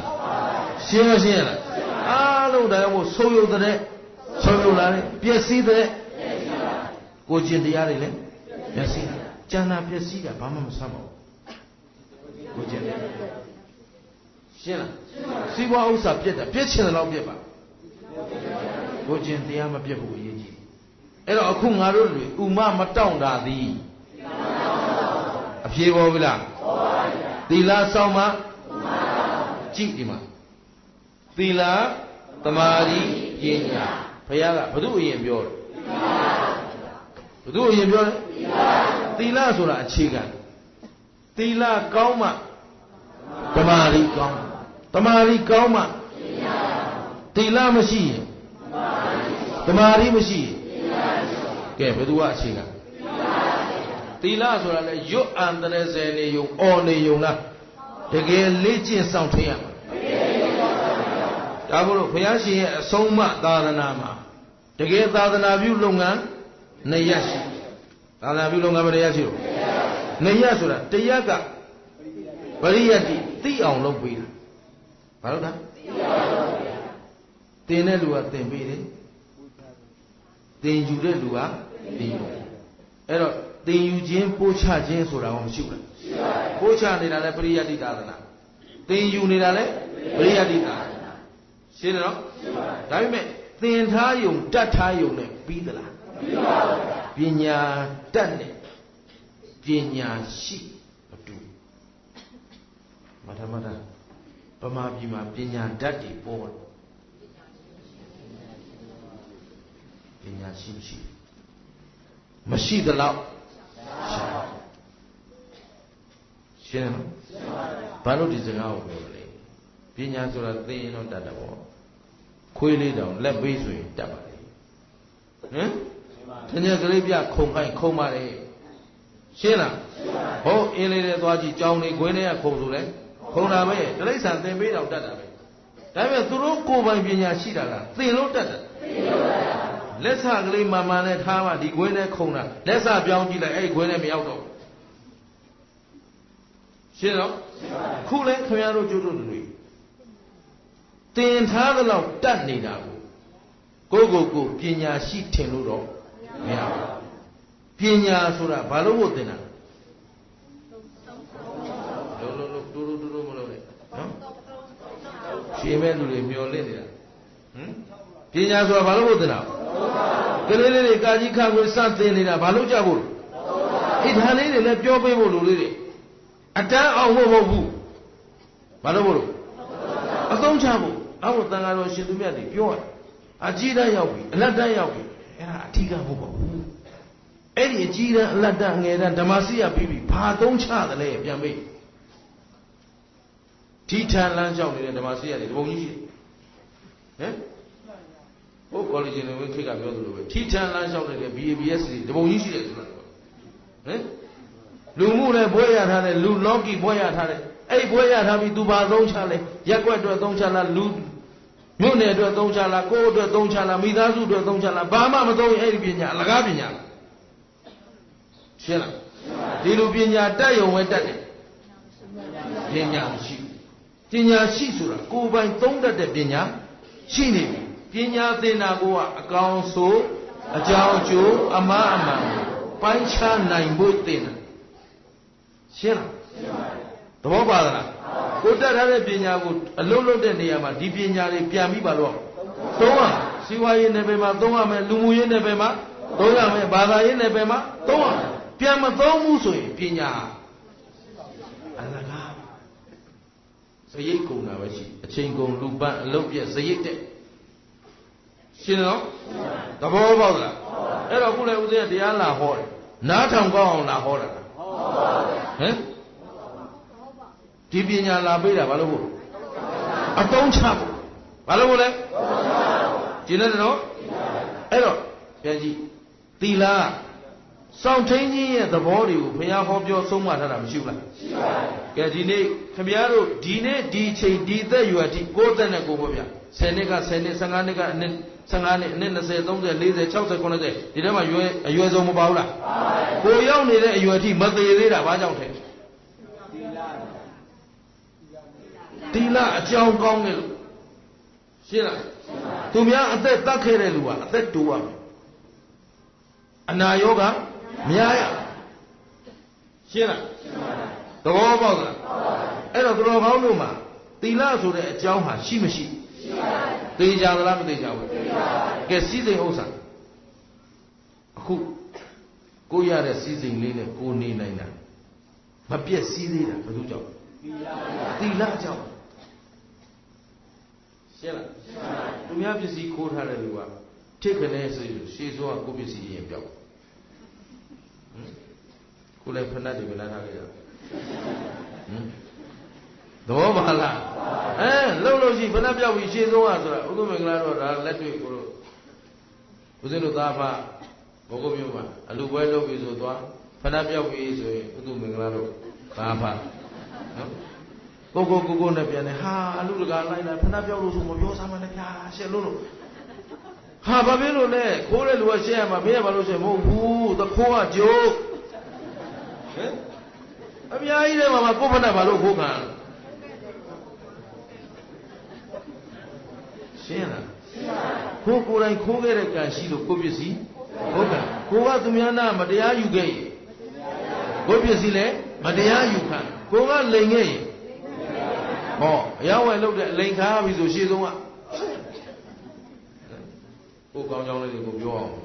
နော်ဘုသူမင်္ဂလာတို့ထက်မြက်ခဲ့ပုံထူးရွံခဲ့ပုံအယောင်းဝယ်သွားလုပ်တယ်ကြောက်ရောင်းဝယ်လုပ်တဲ့အလိန်ခါရတာပစ္စည်းအယောင်းဝယ်လုပ်လဲလိန်ခါရတယ်ကားပေါ်တင်ပေးလိုက်ဟိုကားပေါ်ပါလာလို့ဒီကားပေါ်ပါလာလို့လည်းပြောက်ပြန်ဘာမကောင်းသီလအကြောင်းကဲသီလအကြောင်းမကောင်းတဲ့လူဟာစိတ်ဓာတ်တည်ငြိမ်ခြင်းကိုရပါအောင်ခဏခဏပြည့်စည်လာပြီဆိုတော့တမာရီလေဒါလေးဦးဇင်းတို့နမူနာလေးတစ်ခုပြောပြငယ်တော့ကအယောင်းဝယ်လုပ်ရင်းနဲ့အိမ်ကအဖေအလိန်ခံရတော့ဟိုတော့က360 90ဘိုးလောက်ရင်းလိုက်တာ4နှစ်လောက်လည်းလုပ်ပြီးတော့အဖေအိမ်ပြန်လာတော့လက်ထဲငွေအစိတ်ပဲကျန်တော့ဆိုတော့ဒီကောင်လိန်ပြီဆိုပြီးသူ့မင်္ဂလာအရွယ်ရောက်တာနဲ့ဓာတ်တစ်ချောင်းနဲ့လိုက်ရှာတတ်မှတွေ့အဲ့ကံကောင်းတယ်သူလည်းမတွေ့ဘူးကိုလည်းမတွေ့ဘူးနော်ကိုတွေ့တဲ့ဒီချိန်ဘုန်းကြီးဖြစ်ဖို့နေနေတာထောင်ထဲကကိုထွက်ရမှာမဟုတ်ဘူးအဲ့တော့ကိုသီလပျက်စီးခြင်းကြောင့်ကိုပစ္စည်းအလိန်ခံရတဲ့နောက်မှာဘာပြောက်လဲသမာဓိပါပြောက်ကံတရားပေါ်ယုံကြည်မှုလည်းမရှိတော့ဘူးစိတ်ဓာတ်ခိုင်မာမှုလည်းမကောင်းမှုလုပ်ရမှာဘူးရှက်လည်းမရှက်တော့ဘူးကြောက်လည်းမကြောက်တော့ဘူးသီလပြီးရင်ပါလားသမာဓိခုဦးဇင်းတို့တော်ကောင်းတို့မှာသီလလည်းပျက်စီးနေသလိုသမာဓိလည်းပျက်စီးနေတော့မကောင်းမှုပြုရမှာဘူးရှက်လည်းမရှက်ကြောက်လည်းမကြောက်ကောင်းမှုလုပ်ရမှာကြတော့ရှက်နေကြောက်တရားနာသွားမလို့လားဆိုဟဲ့ပြသွားမလို့တရားနာသွားမလို့ပြောတာကွာရွတ်အောင်မဲသေဟုတ်ပါလားဒီသက်ဒီရွယ်လေးနဲ့တရားသွားမင်းယူသွားအောင်မနော်ဟမ်အဟောင်းမသွားချင်တာပါဟမ်တရားနာသွားကြတော့ဟုတ်လားဖြောင်းဖြောင်းလာသလားမလာဘူးအဲ့ဒါအရေးဆိုင်သွားဘယ်တော့အရေးဆိုင်မှန်လားပါလားဒီလိုပဲလေဒီကအချိန်ကြိုက်အဲ့ဒါကျတော့အေးပြောလို့မပြုံးလို့မော့တောင်နေလိုက်သေးတယ်တရားနာသွားတော့မလို့ကိုနဲ့စပိန်လေးတွန်းပြီးလာကြတာတွေ့တယ်ညနေသဘောပါသလားရှင်းရောရှင်းသလားအဲ့တော့ကောင်းမှုပြုရမှာကြတော့ရှင်းတယ်ရှင်းတယ်ကြောက်တယ်ကြောက်လူကြီးသူမများလည်းဘယ်ဟာအားပေးရမှာမသိဘူးဟမ်တရားနာသွားလို့အေးကောင်းတယ်သာဓုကြိုးစားမင်းတို့သိအောင်လုပ်ကြလူပြမရှုံးစေနဲ့သိချမ်းသာတော့ဒီလိုမလားဘူးတဲဟုတ်မလားတို့တော့မနာနိုင်ဘူးလေဘုရားဖြစ်မဲ့အုံကြီးကြီးသွားကြဟမ်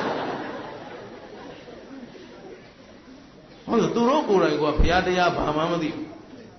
ရောက်ဦးစင်းကလူငယ်တွေများလာစေခြင်းနဲ့ပြောလားလူကြီးတွေကတော့သူလမ်းသူဖြောင်းပြီးတာဘာမှလုပ်ကြမလို့တော့သူတို့ကဒိုလည်းမနိုင်ဘူးသွားတော့ဟမ်တတ္တိပြတ်တိတ်ရှိတဲ့လူတွေပဲလိုချင်တယ်ရှင်းလားကိုကဒီတိုင်းထိုင်နေရမှာလားပြုပြင်ရမယ်ကာလတီလာမဆောက်ရင်ဘုံမမတောက်လို့လေဥမေးသွားပြီလားတီလာမဆောက်ရင်သီလစောင့်မှဒီကြလုံးတော့အိမ်မှာအိဆာသေချာရေးတာအရင်တော့ခင်ဗျားတို့ကဥမာတောင်းမှ သီလမဆောင်မနဲ့ဥမမတောင်းပါဘူးဆိုမှတော့ဥမတောင်းမှသီလဆောင်မယ်ဆိုစောင့်နေဘယ်တော့မှရှင်းသလားအဲ့တော့အားလုံးမှတ်ထားမှာသီလဆောင်မှအဲ့တော့ငါတို့လေ့ကျင့်ရမယ်ကျင့်ကြံရမယ်သီလရှိမရှိရှိပါတယ်သီလပြီးရင်သီလပြီးရင်သမာဓိဆိုတာတည်ကြည်ခြင်းဖြောင့်မတ်ခြင်းသမာဓိဆိုတာတည်ကြည်ခြင်းဖြောင့်မတ်ခြင်းကိုပြုနေတဲ့ကိုယုံကြည်ထားတဲ့အပေါ်မှာတည်တတ်မှုလည်းရှိရကြည်လင်မှုလည်းရှိရခုခင်ဗျားတို့ဘုရားကိုယုံလားယုံပါဗျာဘာလို့ယုံ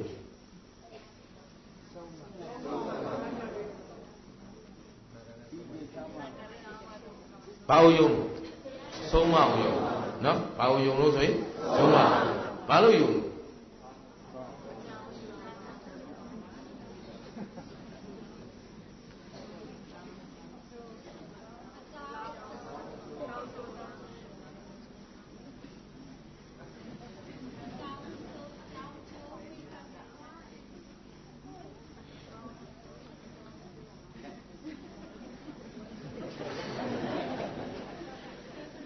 ယုံလားဆိုယုံတယ်ဘာကိုယုံတာလဲဆိုအဆုံးမကိုယုံဒါတစ်ဆင့်ဖြေပေးလိုက်ပြီဦးဇင်းအဆုံးမကိုယုံတာဟုတ်ပြီဘာလို့ယုံတာလဲနော်အဲ့ဒီမှာပြောတော့မယ်ကဲခင်ဗျားတို့ဘုရားဘာသာတွေဘုရားကြောက်ဘူးလားဘုရားဘာကြောင့်ကြောက်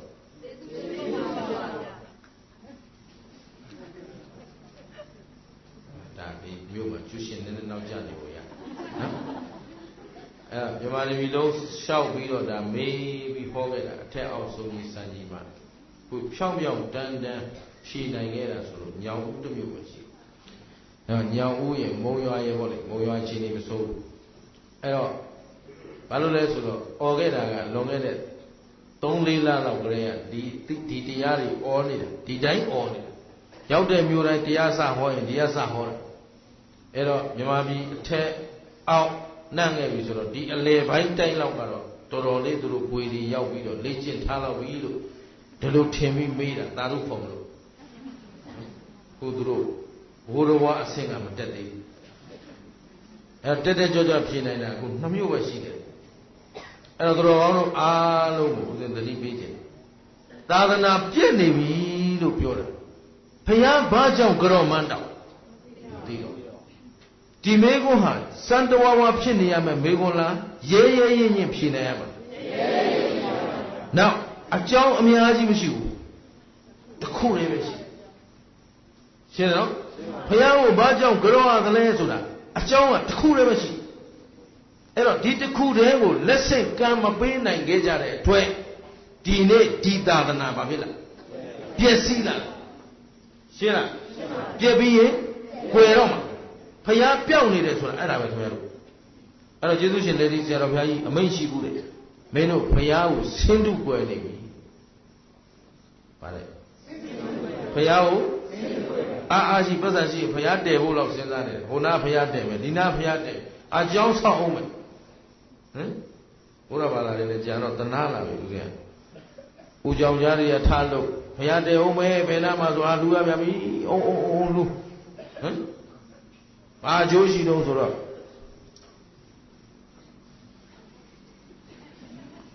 ဗမာပြည်မှာတကယ်ဆင်းတုဇေဒီကိုတန်ဖိုးထားခြင်းလေဆိုရင်အဟောင်းနေတော့ထုံးလုံလောက်အောင်သုံးတယ်ရွှေစွာခဏထားထုံးကိုမလုံလောက်အသိမလို့တော့ရှင်းလားဖျားကိုဆင်းတုကွယ်နေတယ်ဆိုတာဆင်းတုမှာတန်ဖိုးထားနေတယ်ဖျားဘာမှငါတို့ကိုးကွယ်တဲ့ဖျားဘာကိုကိုးကွယ်တာအဆုံးမပြပြောအဲ့တော့ဘုရားကိုဘာလို့ကြောက်တယ်ဆိုရင်ခင်ဗျားတို့ကျွတ်တို့မှာအနန္တောအနန္တဘယ်နှပါးရှိပြောပါလိမ့်မယ်တရားသံဃာမိဘဆရာသာဓုဒါတော့ရောက်တဲ့မျိုးတိုင်းသာဓုခေါ်ပါတယ်ဒီ၅ပါးလေးတော့မမေ့ကြသေးဘူးနော်ဒီ၅ပါးကိုအမေးမောက်မတက်အောင်မပြောနိုင်တဲ့အရာတွေရှိသေးတယ်အခုဒါကလောကတော်တယ်လို့ပြောဘုရားရဲ့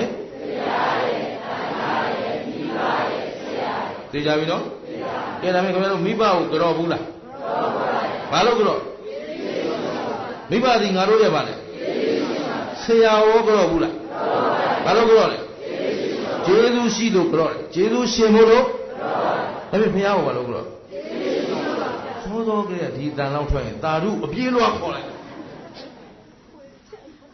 ဟမ်သဘောပါလားဘုရားကငါတို့ရဲ့ဘာလဲ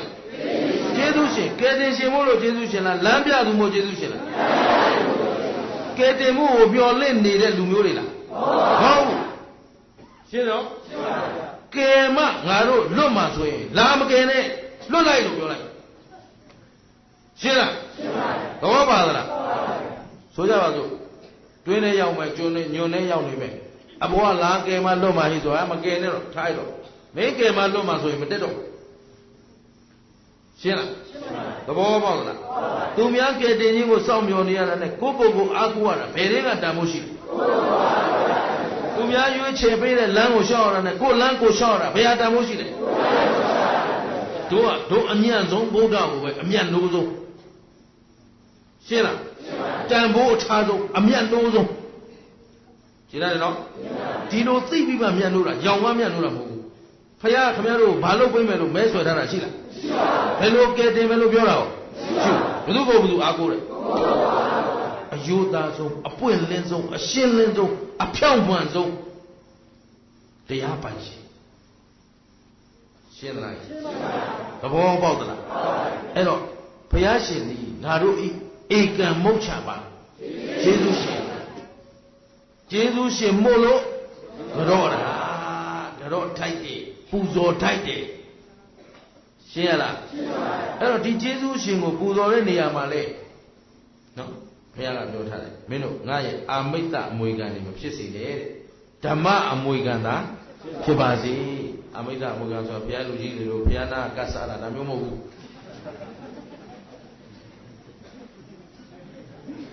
ရှင်းလားပစ္စည်းအမွေခံလေနော်ပစ္စည်းအမွေခံဆိုတော့ဘုရားနာရှိတဲ့ဆုံးတော်ဇာတိကဥစားမယ်ဘာလေးစားမယ်ညာလေးစားမယ်ဒီလိုပေါ့ဗျာနော်အဲ့လိုမဟုတ်ဘူးဓမ္မအမွေခံဘာအမွေခံလဲဓမ္မအမွေခံရှင်းတယ်နော်ဒါပေမဲ့ဘုရားကိုပူဇော်တဲ့နေရာကျေးဇူးရှိလို့ကြော့ပါပြီဆိုရင်ဘုရားကိုဘယ်လိုကြော့ကြ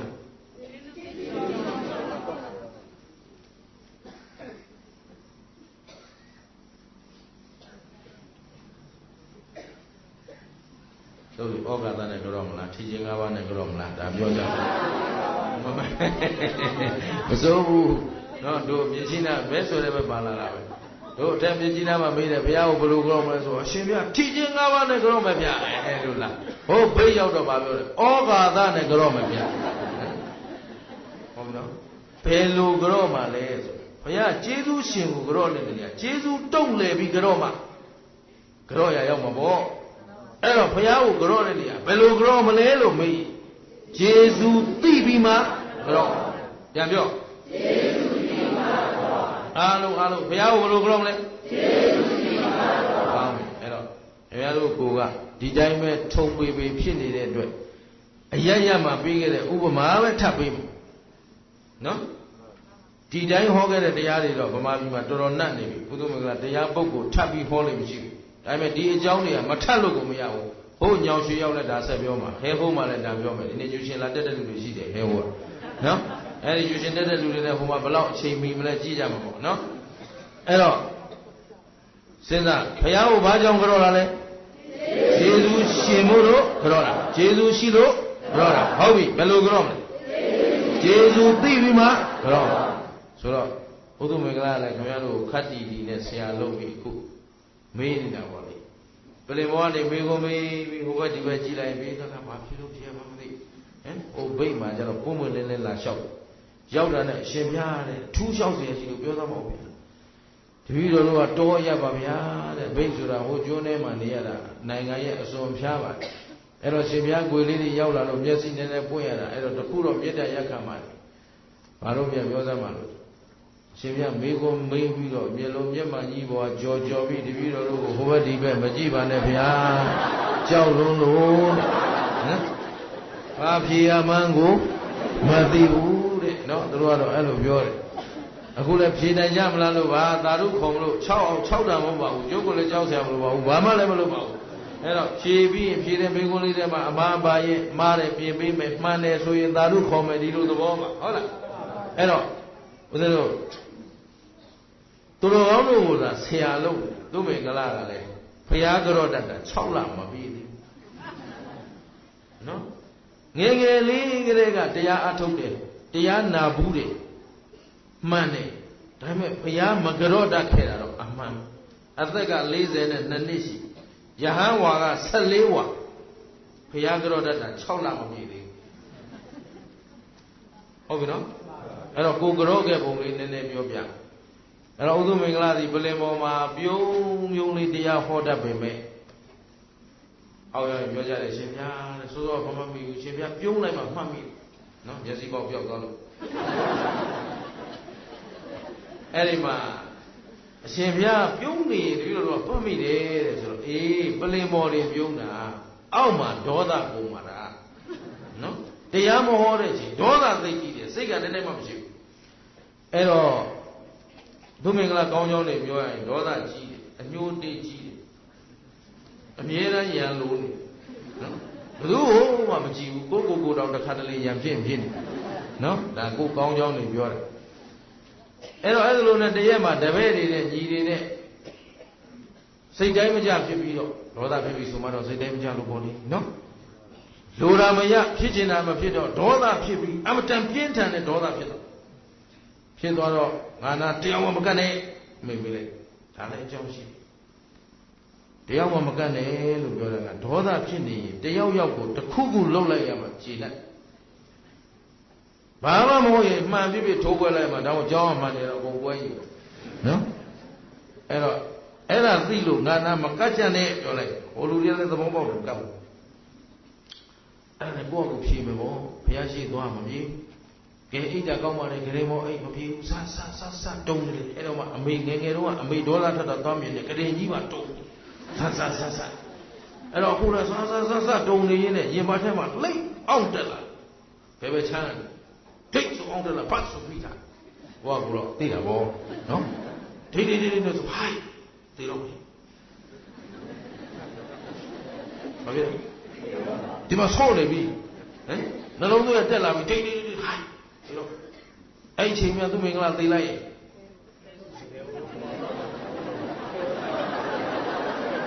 ဘယ်တော့နိုင်ငံကျော်ဓမ္မစရိယကြီးတဲဟုတ်သွားမလားမသွားဘူးလားဟုတ်ဟမ်ရင်းလာတော့မသွားဘူးလားသွားမလားပို့တယ်သွားမှာဘာနဲ့သိလို့ဒေါသနဲ့သိတာဒေါသနဲ့သိရင်ငရဲဒေဟိုတန်းနေတာပဲဓမ္မဂရိကမို့လို့ချမ်းသာမဟုတ်တော့သူနိုင်ငံကျော်မကလို့ကဘာကျော်မကလို့စက်ကြကလာဝလာကျော်နေပြီဒါမို့လို့ဒေဟိုမှာစာချဘုန်းကြီးတွေလည်းတဘုံကြီးပဲဟမ်ဓမ္မဂရိကဘုန်းကြီးတွေလည်းကျောင်းတိုင်ဘုန်းကြီးတွေလည်းဘုန်းကြီးတော်များများဗာဖြစ်လို့ဒေါသကြီးတယ်ရှင်းလားဟောဆိုတော့အောင်းဤထားတာလည်းများတော့ဗျသဘောပါလားသူတို့လည်းလူတွေကလူပဲလေလူတွေလိုနေနေတာနေလို့မှမရတဲ့ခါကျတော့အမြဲတမ်းသူတို့သွားမတိုးနဲ့ဒေါသကြီးအထူးသဖြင့်ညနေသွားမပြောနဲ့နော်သဘောပါလားအဲ့တော့ဓမ္မဂရိကပိဋ္ဌာကြီးတွေလည်းတပုံကြီးပဲဓမ္မဂရိကပိဋ္ဌာဖြစ်ပုံလည်းပြောပြအောင်နော်တရားဟောတယ်ကြည့်လိုက်တယ်သူဒီလိုပွဲကြော်ရသေးတယ်ကြော်ပွဲမပါလို့နော်ဟိုကြော်ပွဲပါတဲ့ပွဲကြအရင်ကြည့်တယ်စာအိတ်ကထူသလားပါသလားစာအိတ်ထူရင်ရှိဟောမယ်စာအိတ်ပါရင်အဲ့လိုဓမ္မဂရိကမျိုးကြတော့ပိဋ္ဌာရှင်းလားသူကငွေကြီးဟောနေတာဟုတ်ဗျအဲ့တော့လောဘနဲ့သိရင်ပိဋ္ဌာဒေါသနဲ့သိရင်မောဟနဲ့သိရင်ရှင်းလားတို့တရားမှာဘက်လိုက်ခြင်းဒီပုဂ္ဂိုလ်ကြီးကတော့လူကြီးလူကောင်းမို့လို့သူ့ကိုတော့ခွင့်လွှတ်လိုက်သူတရားကမရှိဘူးဒီပုဂ္ဂိုလ်ကတော့ကြေးကြုံမို့လို့ပို့ချလိုက်လို့လည်းမရှိဘူးကောင်းတာလို့ရင်ကောင်းကြိုးပေးမယ်တရားလို့ကောင်းတာလို့ရင်မကောင်းတာလို့ရင် အဲ့ဒီကောင်းကျိုးမကောင်းကျိုးမှာဘယ်ချိန်ပေးမှလဲဆိုတော့အကြောင်းညီညွတ်တဲ့အချိန်ဒါတော့မနေ့ပြန်ကြမှာဆင်ပြီးအောင်ဇဝိုင်းလေးပါလေးဆင်ပြီးတော့မှပြန်ပြောပေးမယ်နော်အကြောင်းကောင်းတာလို့ရင်ကောင်းကျိုးပေးမယ်မကောင်းတာလို့ရင်ဘယ်ချိန်ပေးမလဲအကြောင်းညီညွတ်တဲ့အချိန်ဒါလေးတော့မှတ်သွားဘယ်ချိန်ပေးမှလဲရှင်းတယ်နော်ကိုင်းကြည့်ဘုသူမင်္ဂလာအဲ့ဒါရင်မတဲ့လိတ်တယ်ဒီတော့ဒီချိန်သာသိရင်တော့သိကြပြီပဲတေဟုတ်တန်းနေမှာပဲနော်အဲ့ဒါနဲ့ဩဒေါသများအဲ့ကြမှာဒီကံကြီးတော့နည်းနည်းကြောက်လာနော်ဩဒေါသများကြောက်เสียကောင်းတယ်အမ်တန်ဆိုးလာဒေါသဖြစ်ရင်ဘယ်လိုဆင်းရဲဟမ်ဒေါသဖြစ်တဲ့လူပဲဟုတ်ပါပြီဒေါသဖြစ်ရင်ဘယ်သူပဲဆင်းရဲလဲဒေါသဖြစ်တဲ့လူပဲဆင်းရဲဒေါသဖြစ်တဲ့အချိန်အေးသလားပူသလားပူပါဘူးဘယ်လိုလဲဖြစ်ဘူးလေဟမ်ပူသလားအေးသလားပူပါဘူးရုပ်ရည်ယူပကားလဲကြည်လင်လန်းဆန်းနေလားစူပုတ်ထောလန်နေလားနောက်ဒေါသရမ်းမပြင်းကြတဲ့ဒေါသဖြစ်ရင်ရုပ်ဆိုးတယ်နော်ရှင်းသလားအဲ့တော့အမှန်တန်အပြောဆိုလဲကြမ်းတမ်းလာတယ်အမူအရာလဲကြမ်းတမ်းလာတယ်ဒေါသရဲ့အပြစ်တွေပြန်စဉ်းစားဖျားဟောထားတဲ့ဒေါသအပြစ်တွေစဉ်းစားလိုက်ကြမှာဒေါသဖြစ်အမှန်တန်ပူလောင်ပါလားဘသူကိုယ်တိုင်ပူလာတယ်ကိုယ်တိုင်ပူလာဘသူကိုယ်တိုင်ဆင်းရဲတယ်ဒေါသဖြစ်တဲ့အကျိုးများမရှိလဲသူမင်္ဂလာရမင်းတရားလျှောက်ဟောနေတော့မင်းကလျှောက်ဟောတော့လောဘဒေါသကင်းအောင်ဟောတယ်မင်းကိုယ်တိုင်ကျတော့ဒေါသတွေဖြစ်နေတယ်တဘာဝကြရဲ့လားကွာပြန်ပြီးတော့မှဘုရားဟောတရားလေးတွေပြန်ဆင်ကျင်လိုက်တော့မှဒီထဲမှာဘာဖြစ်လဲအေးသွားနော်ကြုံဘူးကြပါလိမ့်နော်အဲ့တော့ဒေါသရင်ထဲမှာဖြတ်ဆိုတရားနှလုံးသွင်းလိုက်တော့ဆိုတာဒေါသအပြစ်တွေစဉ်းစားကြည့်လိုက်တော့အင်းအဲ့တော့မှခုနဆိုးနေတာကြီးမရှိဘူးဟာနှလုံးကုန်လိုက်ငြိမ်သွားပြီတေဟုတ်ပါလားဆိုဖြတ်ဆိုတရိယာချက်ချင်းကရင်ဘောကနေထထိုင်ပြီးတော့ဒေါသအပြစ်ကိုပြတော်မူသောဘုရားရှင်ကိုယ်တော်မြတ်ကြီးအားရှိခိုးပါဒေါသကင်းအောင်ဆုံးမတော်မူတတ်သောဘုရားရှင်ကိုယ်တော်မြတ်ကြီးအားရှိခိုးပါ၏ဒေါသကင်းတော်မူသောဘုရားရှင်ကိုယ်တော်မြတ်ကြီးအားအရာသာရှိလိုက်တာအဲ့ဒီတခါကတော့ဟမ်တွေးတဲ့ဆင်းလူတိုင်းတော့ဖေဦးတော်ထောင်ကြော့နေတာပဲရောက်ရမှာပြောင်းနဲ့ချနေတာပဲနော်ဒါပေမဲ့ဘုရားကိုမမြင်ဘူးရှင်းလားသဘောပေါက်သလားဘုရားကျေးဇူးကိုတကယ်နှစ်ကသာသိပြီးတော့ကျုပ်တော့တခါကြောဘူးလေခင်ဗျားတို့ကတခါကြောဘူးသဘောပါလားရှင်းရလားဘယ်သူကိုယ်တိုင်သိဖို့လို့အဲ့တော့ဒီကျေးဇူးသိဖို့ဆိုတာဘုရားရှင်ရဲ့အဆုံးအမတိုင်းလိုက်နာကျင့်သုံးခြင်းမရှိဘဲနဲ့သိမလားသိပါဘူးရှင်းတယ်နော်ကဲဒါမို့လို့သီလအလိုလိုပြည့်လာမှလားကျင့်ယူပါကျင့်ယူတော့မှသီလစောင့်ထိန်ခြင်းရဲ့ကျေးဇူးကိုဘယ်သူကိုယ်တိုင်သိလားသီလကျေးဇူးသိတဲ့နေ့မှာဘုရားကိုစသိဒီချမ်းဘုရားကိုဘယ်ချိန်သိဖို့သီလကျေးဇူးကိုယ်တိုင်စောင့်ထိန်ကြည့်လို့သီလအကျိုးသိတဲ့နေ့မှာဘုရားကိုသိတမာတိကိုစောင့်ကြည့်လို့တမာတိရဲ့အကျိုးကျေးဇူးကိုယ်တိုင်မြင်မှဘုရားဝင်ရှင်းသလားပညာကိုယ်တဏ္ဍာမှာကိန်းလာလို့အကောင်ဆိုအကြောင်းကျိုးမှမှကိုအပိုင်ခွဲခြားနိုင်တဲ့နေ့ကြမှာဘုရားရှင်ကိုဧကံဖူးတွေ့ရတဲ့နေ့ဘုရားကျေးဇူးသိတဲ့နေ့ရှင်းလားကိုယ်ပိုင်ပညာမရှိသေးပဲနဲ့ဘုရားကျေးဇူးမသိရှင်းတတ်ကြလားဒါဖြင့်ဘုရားရှင်ကိုဘာလို့ကြော့လဲကျေးဇူးရှိလို့ကြော့ဘယ်လိုကြော့လဲကျေးဇူးသိပြီးမှကြော့မယ်အားလုံးတို့တော့အောင်ကျိုးသားပါကျေးဇူးသိပြီးမှကျေးဇူးသိဖို့ရလဲသီလသမာဓိပညာသိက္ခာ၃ရပ်ကိုဖြည့်ကျင့်ခြင်းမရှိပဲနဲ့ရပါမလားဒါဖြင့်ပရိယတ္တိသိအောင်လဲလုပ်ရမယ်ပရိပတ်တိကျင့်လဲကျင့်ရအသိမပါတဲ့အကျင့်ကတော့ပြည့်စုံတာအကျင့်မပါတဲ့အသိကတော့မပြည့်စုံအားလုံးကဘက်ပေါင်းစုံညီနေမှအသိလဲပါရမယ်အကျင့်လဲပါ သိတာကပညာဓာတ်ကျင့်တာကပညာရှိပြန်ပြောပညာဓာတ်မဖြစ်ဘဲနဲ့လေပညာရှိမဖြစ်နိုင်ရှင်းသလားအဲ့တော့သိလဲသိရမယ်ကျင့်လဲကျင့်အဲ့ဒီအသိအကျင့်ကြောင့်ရလာတဲ့ဂုဏ်ကျေးဇူးမြင်လာမှဘာနဲ့တွေ့တဲ့နေ့လဲဘုရားနဲ့တွေ့တဲ့နေ့ရှင်းသလားဒါဖြင့်ဗုဒ္ဓဘာသာဝင်အစ်စ်ဖြစ်ခြင်းသာသနာနဲ့တွေ့ကြိုးနှက်ခြင်းဘုရားဖူးနိုင်အောင်ကြိုးစားကြတာဘာဖြစ်အားလုံးဘာလဲအခုခင်ဗျားတို့ကြက်ချီရောမဟာမြတ်မုနီရွှေတကုံလျှောက်ဖူးတာကဘုရားဖူးတာမဟုတ်ဘူးနော်ဖယလဲထွက်တာရှင်းလား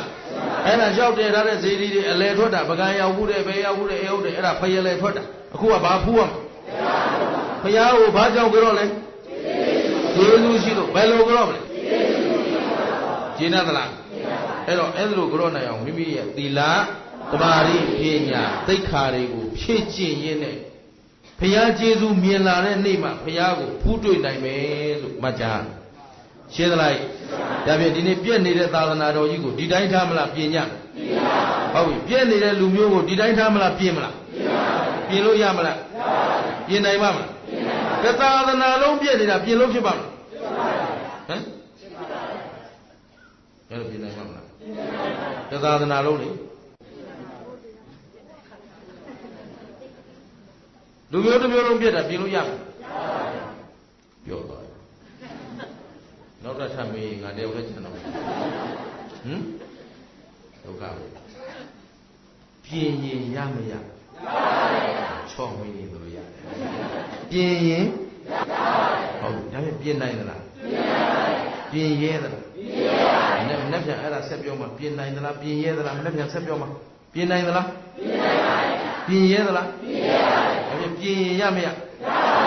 သာသနာလုံးပြည့်နေတာပြင်လို့ဖြစ်မဖြစ်ဖြစ်ပါယုံသလားယုံပါပြင်ရင်ကောင်းမကောင်းကောင်းပါဘုသူမင်္ဂလာနဲ့အာမခံပြင်ရင်ကောင်းတယ်ယုံကြည်ထားရှင်းတယ်နော်ရှင်းပါအဲ့တော့ဦးဇင်းခင်ဗျားတို့သာသနာလုံးလိုက်ပြင်စရာမလိုပါဘူးကိုပဲကလောသူကလောသားတွေတာဝန်ယူပေးရှင်းလားခုထက်ကနေအောက်អော်ခဲ့ပြီးပါပြီအခုဒီရှိပိုင်းလေးអော်ပြီးသွားလို့နောက်နေ့ရခိုင်ပြည်နယ်လှည့်ပြီးသွားရင်ဗမာတပြည်လုံးနန်းသွားအဲ့တော့လက်អော်ဖို့ကကျုပ်တာဝန်ထားရှင်းလား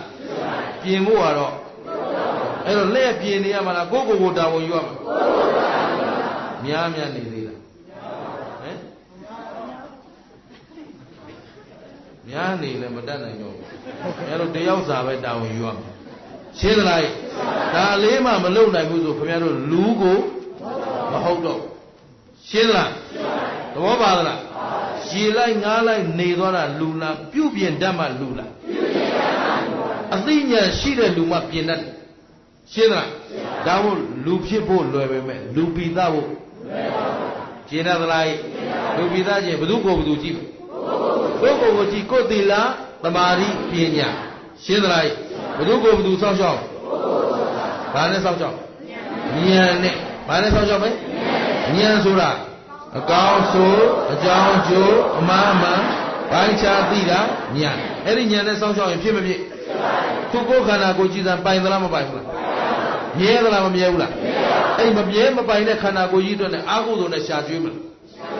အာဟုသို့တွေလုံးအောင်မလားတန်ရလား